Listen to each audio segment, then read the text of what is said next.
Qui ne connaît pas la célèbre petite boîte cylindrique bleue trônant pour ainsi dire dans chaque cuisine française? À l'intérieur du sel, bien sûr, extrait du sous-sol de Meurthe-et-Moselle, à Dombasle. Et c'est dans cette usine que le sel est conditionné et empaqueté depuis 150 ans très exactement, puisque la saline est née en 1866. 150 ans, il n'y a pas beaucoup de sites qui ont la chance, j'ai envie de dire, de parvenir jusqu'à là.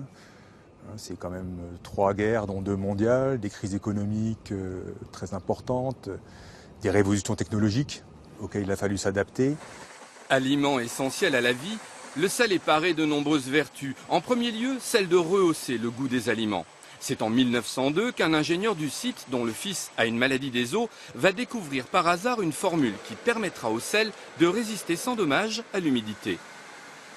Pour traiter cette maladie, il fallait que son fils ingurgite de la magnésie. Et comme bien sûr c'est absolument indigeste de manger de la magnésie, ce brave père de famille, il a dissimulé la magnésie dans le sel.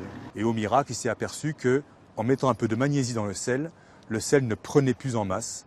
Il n'y avait plus besoin de mettre des graineries comme l'on faisait chez nos grands-mères, etc. Donc le sel coulait tout le temps, quelle que soit l'humidité dans l'air, etc.